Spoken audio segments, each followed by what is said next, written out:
많은 사람들이 내가 예수를 믿은 줄 알아요. 내가 의인인 줄 알아요. 그런데 오늘 성경에서 우리가 다시 강조해서 읽었듯이 하나님이 인간을 영접을 먼저 한 거예요. 이 말은 뭐예요? 인간이 하나님을 믿은 게 아니고 하나님께서 인간을, 전부가 아니에요, 특정한 하나님께서 선택한 인간을 받아주셨기 때문에, 영접이라는 건 receive 한 거예요. 받아주셨기 때문에 그 인간에게 믿음이라고 하는 것이 생겨난 거예요. 우리가 이 부분을 더욱더 정확하게 하기 위하여 우리 요한복음으로 한번 가겠습니다. 요한복음 1장입니다.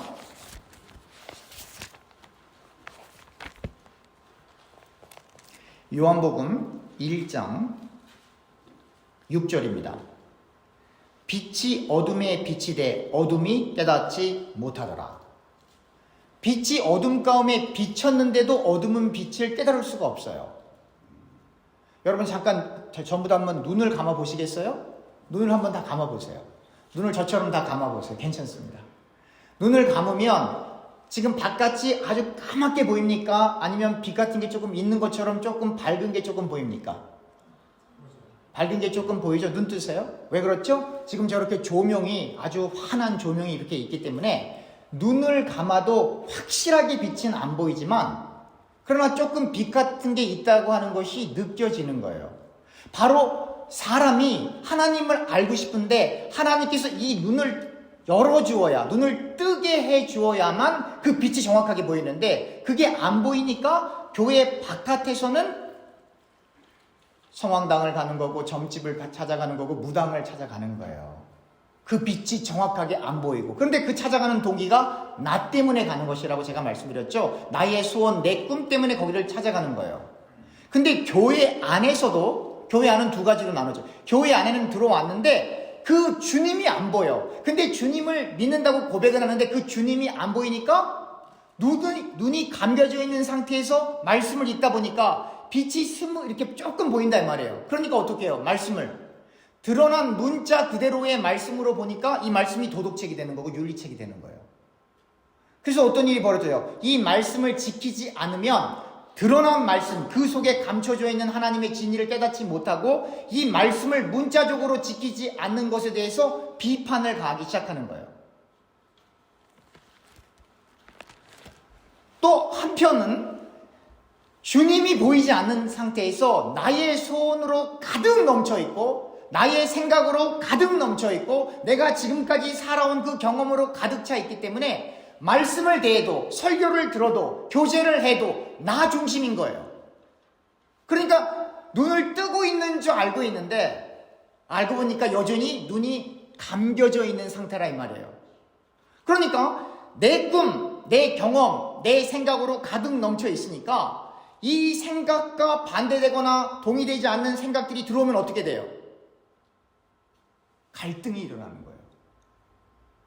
그러니까 이러한 눈이 감겨져 있는 사람들은 성경을 읽어도 내 머리로 이해가 돼야 돼요. 근데 성경을 읽는데 예수님이 물 위로 걷는 것이 어떻게 이해되어지겠어요? 죽은 사람이 살아나는 그 일이 어떻게 이해되어지겠어요? 태어나면서부터 걷지 못하는 사람이 일어나는데 그게 어떻게 이해가 되어지겠어요? 이해가 될 수가 없지. 그게 이성적으로 이해가 된다면 그 사람은 제정신 아니죠. 그러니까 성경이라고 하는 것을 그래 성경에 나와 있는 스토리가 이래 그냥 그걸 맹목적으로 따라가면 그 사람 말씀 아는 게 아니에요. 이성으로 이해가 안 되는데 또 다른 측면에서 예수님은 사람이시지만 하나님이시기 때문에 전능하신 하나님이 이렇게 역사를 하는 게 당연한 것이지 라고 믿어져야 그 다음에 감추어져 있는 그 말씀이 드러나게 되는 거예요. 그걸 뭐라 그럽니까? 계시라. 그 요한계시록 계시라고 하는 건 뭐냐면 하나님께서 우리가 보통 그렇게 고백하잖아요. 예수님을 믿은 것은 창세전에 하나님께서 이 땅과 하늘을 창조하기 이전에 우리를 먼저 선택했다라는 거 아니겠어요? 그럼 우리를 선택할 정도라면, 그래서 하나님 백성 삼으셨다면, 그러면 하나님께서 천국을 미리 만들어 놓으시지 않으셨겠어요? 예수님의 십자가 사건도 하나님께서 미리 아시는 거 아니시겠어요? 그러니까 여러분들과 제가 우리가 지금 인생을 개척하면서 살아가는 것처럼 느끼는 게 맞아요. 그건 우리의 관점이고, 그럼 하나님의 관점에서는 이미 우리가 어떻게 죽을지도 알아요. 우리가 어떠한 신앙관을 가지고 있는지도 알아요. 어떠한 죄를 지을 것인지도 알고 계세요. 우리가 천국에 갈지 지옥에 갈 건지 이미 하나님은 다 알고 계세요.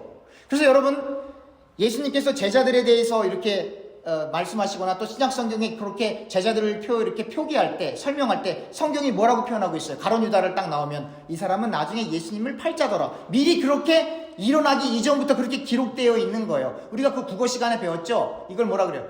3인칭 전지작가적 시점이다. 여러분 다 그렇게 고등학교 때 배우셨을 거예요. 그건 뭐예요? 작가는 이미 다 알고 있는 거예요. 하나님은 우리의 모든 것을 이미 다 알고 있는 거예요. 이렇게 하나님을 알아간다, 하나님의 뜻을 생각한다 라고 하는 건, 그리고 그 큰 뜻을 조금씩 이렇게 알게 되어 우리의 눈이 딱 띄어서 정말 빛을 딱 보게 되면, 요 조명 말고 정말 여러분들이 태양이라고 하는 그 태양에 가서 한 1m까지 가면 물론 다 죽겠죠. 어찌됐건 최대한 가까이 가서 이 태양보다도 더 밝은 빛을 딱 보게 되면 우리 눈이 어떻게 돼요? 실명합니다. 이걸 실명한다고요. 따라합시다. 자기 부인. 요걸 자기 부인이라고 하는 거예요. 영광의 주님을 만나면, 보게 되면 실명하는 거예요. 죽어버리는 거라고요. 시신경이 죽어버리는 거라고요. 우리가 영광의 그 주님을 딱 만나서 하나님의 계시가 우리 가운데 리빌, 폭로가 돼버리면 우리가 확 죽어버리는 거예요. 우리 성경 구절 조금 찾아보도록 하겠습니다. 여러분들의 이해를 조금 더 돕기 위해서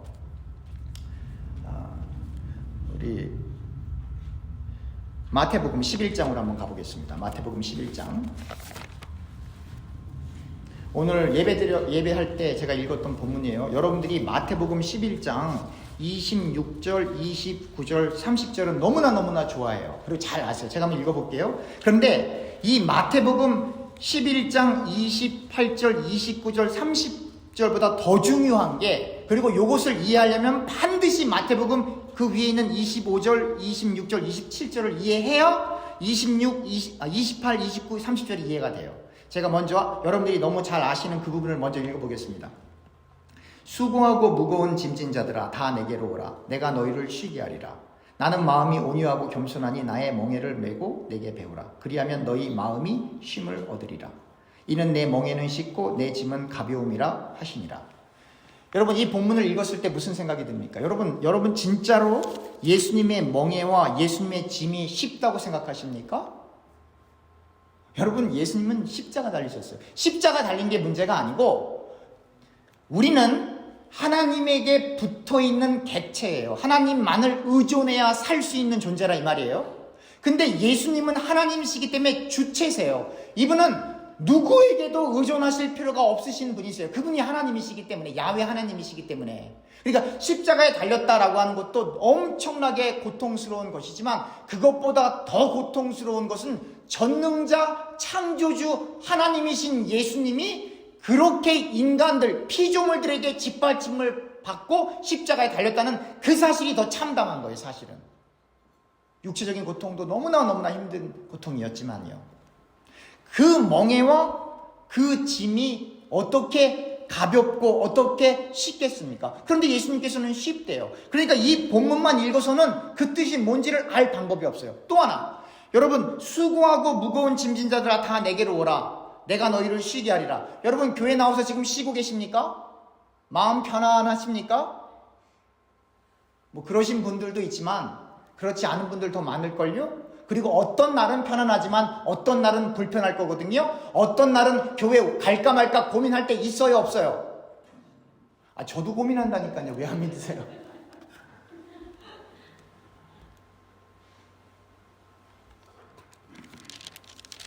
그러니까 이게 무슨 얘기를 하는 거예요? 교회에 와서도 쉼을 못 얻는다 이 말이에요.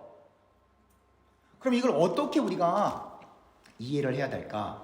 이것을 해석하고 올바르게 알려면 25절부터 27절까지를 반드시 이해를 해야 돼요. 제가 읽겠습니다.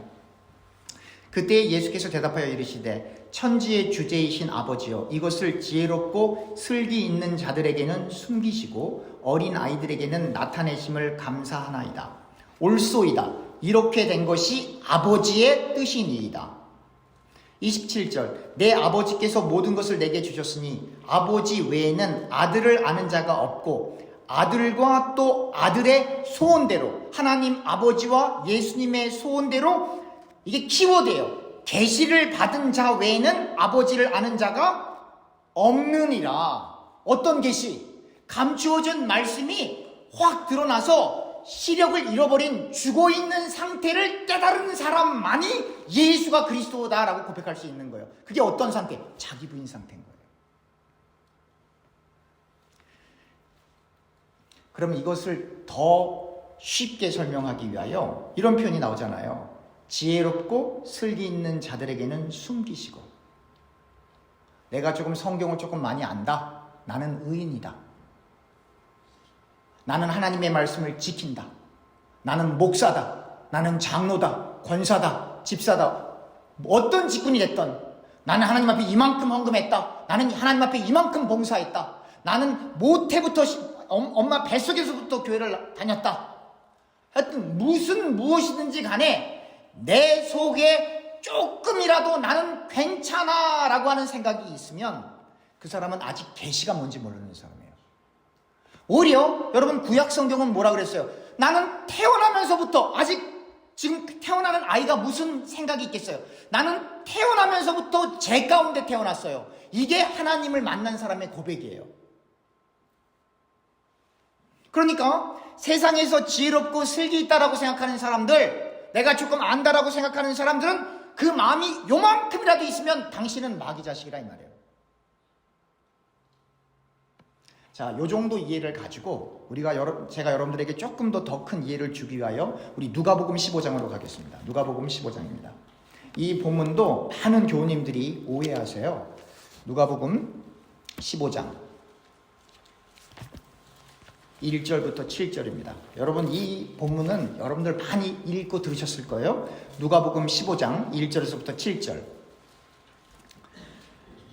여러분 이걸 잘 들으세요. 왜 예수님께서 이 비유를 쓰시는가? 그리고 이 비유를 듣는 대상이 누군지를 캐치를 해야 이걸 해석을 해요. 이 비유를 듣는 대상을 모르면 이거는 해석을 할 수가 없어요. 누가복음 15장 1절부터 7절입니다. 모든 세리와 죄인들이 말씀을 들으러 가까이 나아오니 바리새인과 서기관들이 수군거려 이르되 이 사람이 죄인을 영접하고 음식을 같이 먹는다 하더라. 그러니까 여기까지 읽었을 때 예수님께서 지금 어떤 상황 속에 있는 거예요? 죄인들과 함께 이렇게 있으려고 하는데 서기관들과 바리새인들이 수군거리는 거예요. 3절 읽습니다. 예수께서 그들에게 이 비유로 이르시되, 그때 그들은 누구예요? 바리새인들과 서기관들. 그래서 요 간단한 요 세 구절을 통하여 이 비유는 일반 사람들 때문에 하신 게 아니라 소위 나는 지혜롭고 슬기롭고 하나님 말씀 많이 하고 하나님을 예배하고 나는 종교적으로 리더고 하는 바로 그 바리새인들과 서기관들 때문에 이 비유를 말씀하시는 거다라고 하는 걸 쉽게 알 수가 있겠죠.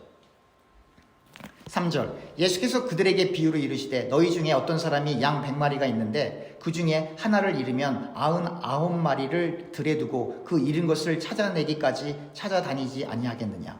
또 찾아낸즉 즐거워 어깨에 메고 집에 와서 그 벗과 이웃을 불러 모으고 말하되 나와 함께 즐기자. 나의 잃은 양을 찾아내었노라 하리라. 내가 너에게 이르노니 이와 같이 죄인 한 사람이 회개하면 하늘에서는 회개할 것 없는 의인 99으로 말미암아 기뻐하는 것보다 더하리라. 여러분 이 본문 읽었을 때 어떻게 해석하셨어요? 100마리 양이 있는데 한 마리가 저 낭떠러지나 저 바깥에 있으니까 그 사람을 구하러 가야 돼. 그렇게 보통 생각하셨죠. 근데 이 비유를 듣는 사람이 누구라고요? 바리새인들, 서기관들. 양 9마리라, 양 99마리라고 생각하는 자칭 의인들이 듣는 대상이에요. 그러니까 이 99마리가 예수님께서 세리와 죄인들하고 같이 포도도 드시고, 죄송합니다. 실제로 그러셨어요. 그리고 제가 어떻게 거짓말하겠어요. 성경에 있는 내용을. 같이 포도도 주시고, 음식 드시고, 창기들과 세리들과 세상에서 조롱받는 사람들과 함께 같이 그렇게 있으니까, 이 양 99마리 자칭 의인이라고 하는 이 서기관들, 바리새인들, 종교지도자들이 딱 보니까 저거 죄인들하고 같이 밥 먹네? 저 나쁜 사람이네? 그런 생각이 쭉 있다 이 말이에요. 그러니까 예수님이 그들 들으라고, 일반 제자들, 신자들 들으라고 한 말이 아니라 그 수근수근하고 있는 그 사람들 들으라고 얘기를 한 거예요. 너희들은 자칭 의인이라고 생각하고 있지, 너희들은 자칭 99마리라고 생각하고 있지. 근데 예수님께서는 누구하고 지금 식사하고 계시는 거예요? 죄인들하고. 그러면서 이런 말씀하세요. 저 사람들이 회개하고 돌아오면 하나님이 기뻐하신다라고 하는 거예요. 근데 지금 99마리에 있는 이 사람들은 회개를 할 수 있을까요? 없을까요? 없죠. 왜 할 수가 없죠? 나는 의인이라고 생각하니까. 그래서 제가 그랬잖아요.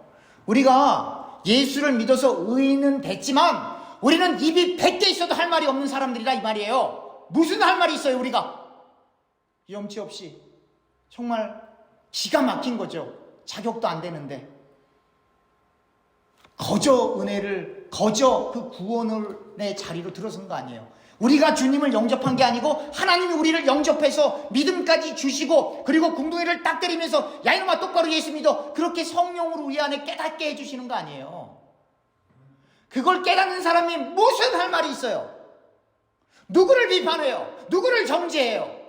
그건 자칭 99마리라 이 말이에요. 그래서 예수님께서 더욱 의도적으로 그 자칭 의인이라고 생각하는 그 사람들 앞에서 창기들과 같이 포도주 마시고 세리들과 함께 밥 먹고 그러셨던 거예요. 니들 나쁜 놈이야. 니들 다 지옥 갈 거야. 오늘날도 똑같아요. 역사는 반복이에요. 여러분들과 제가 요만큼이라도 의인이라고 생각한다면 여러분들은 바리새인들과 바리새인들과 서기관들과 제사장들과 다르지 않아요. 왜냐하면 예수를 믿는 믿음이라고 하는 건 철저히 내가 누구인지를 알 때에만 믿어지기 때문이에요.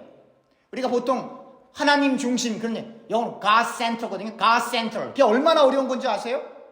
하나님 중심적으로 살려면 내가 있으면 안 돼요. 내 생각이 있으면 안 돼요. 내 주장이 있으면 안 돼요.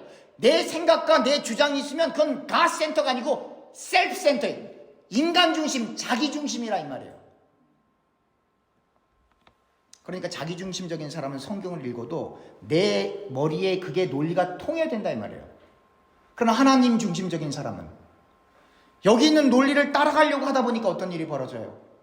내 생각과 반대가 되잖아요. 그러니까 하나님 중심으로 가기로 했기 때문에, 그렇게 이끌림을 받았기 때문에 이 말씀을 대하면서 내가 처절하게 깨지는 거예요. 그걸 고난이라고 하는 거예요. 무슨 특별한 일을 해서 무슨 순교 자리에, 그것도 고난이지만 진짜 고난은 뭐냐면 이 말씀을 대할 때 내가 처절하게 깨지고 부서지고 고통스러운 거예요. 그게 진짜 고난인 거예요. 그래서 그렇게 자기가 부인이 되어야지만 우리가 어떻게 하나님께 영광을 돌립니까? 어떤 인간이 하나님 앞에 영광을 돌릴 수 있어요? 우리는 죽었다 깨어나도 죽을 때까지도 하나님께 영광 못 돌려요. 그럼 하나님께 영광 돌린다, glorify God, 하나님께 영광 돌린다는 말이 무슨 말이에요? 여러분들과 제가 선행을 하던 악행을 하던 그것과 상관없이 늘 하나님은 영광 중에 계시고 영광을 받고 계세요. 그걸 여러분들이 아셔야 돼요. 우리가 그 시편이나 구약을 읽으면 자연 만물이 하나님을 찬양하고 하는 것들이 하나님의 피조물들은 그게 선이든 악이든 혹은 인간처럼 이렇게 말을 하던 커뮤니케이션 하지 못하던 이런 모든 피조물들은 전부 그 있는 자체로 다 하나님께 영광을 돌리고 있는 거예요. 우리가 뭘 더 해서 하나님을 더 영광스럽게 하는 게 아니라 이 말이에요. 그러니까 제발 교회할 때 뭐 좀 하려고 오지 마세요. 있는 모습 그대로 오세요. 뭐 하려고 하지 말고, 뭘 하려고 하는 마음이 들어가는 자체가 나를 드러내고 싶어서 하는 거예요. 그게 그냥 있는 그대로 오세요.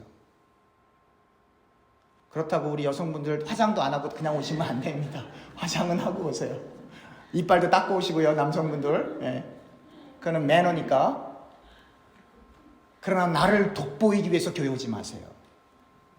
나를 드러내기 위해서 이런 데 오는 게 아니에요, 여러분. 그냥 우리는 있는 그대로 오는 거예요. 그래서 우리가 무엇을 했기 때문에 하나님이 영광받고 여러분, 예수 안 믿고 지옥 가는 그 사람들 때문에 하나님이 영광을 받으세요. 왜요? 정의와 공의가 선포되고 실현되기 때문에. 예수를 믿는 사람이 천국 가는 것 때문에 하나님이 영광을 받으세요. 왜요? 하나님의 은혜와 사랑이 폭로되기 때문에. 그래서 제가 늘 강조했잖아요. 천국도 하나님이 만드셨고 지옥도 하나님이 만드셨다고. 성령의 불이 예수 믿는 사람들에게 임하면 회심하게 되고 정말 주님을 뜨겁게 사랑하게 되고 성령의 충만함이 일어나지만, 그러나 그 성령의 불이 불신자 마귀의 자식에게 임하면 즉사해버린다니까요. 그래서 제사장들이 지성소에 들어가는 걸 그렇게 무서워하고 그렇게 힘들어했던 거예요. 왜? 혹시 내가 하나님 눈 밖에 벗어난 존재일 경우에 성신이 임하면 죽어버리니까.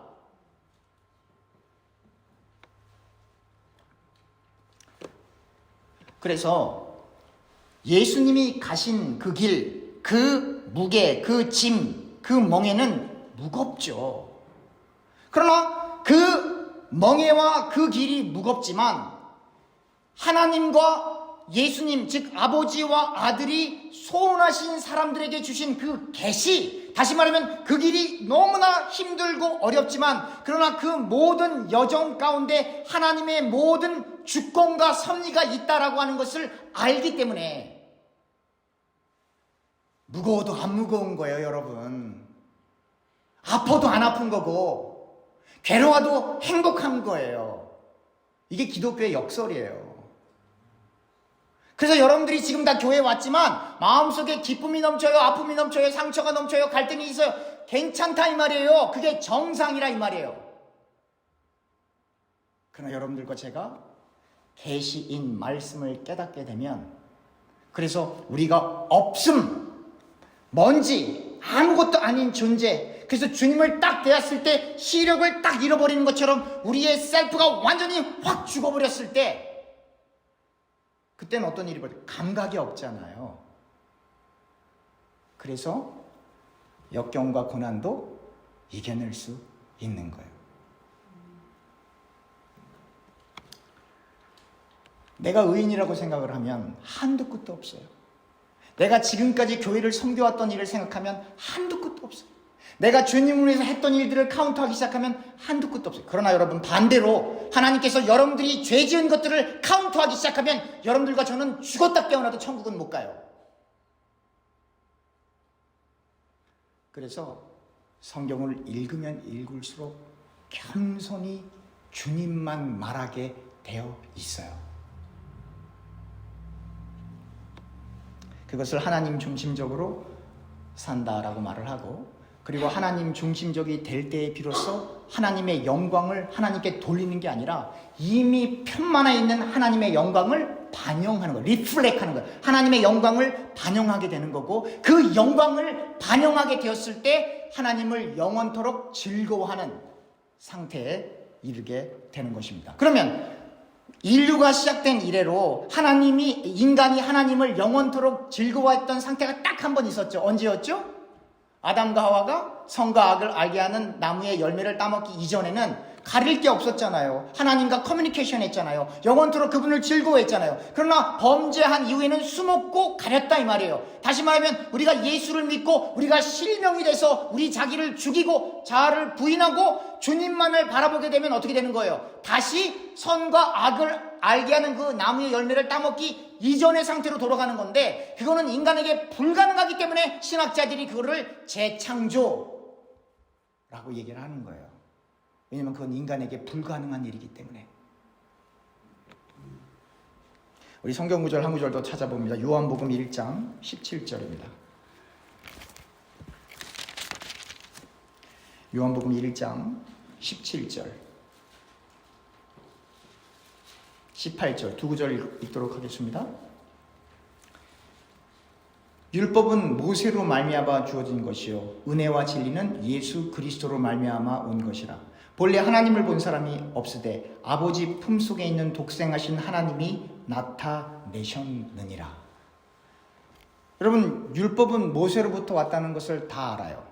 그런데 은혜와 진리이신 예수님을 모르면 사람이 율법을 준수해서 천국 갈 수 있다라고 하는 망상에 빠져버려요. 그런데 여러분, 율법은 우리가 바울이 계속 설명하지만 우리가 율법을 통해서 알 수 있는 게 뭐예요? 내가 얼마나 죄인인가 라는 걸 깨닫는 거 아닙니까?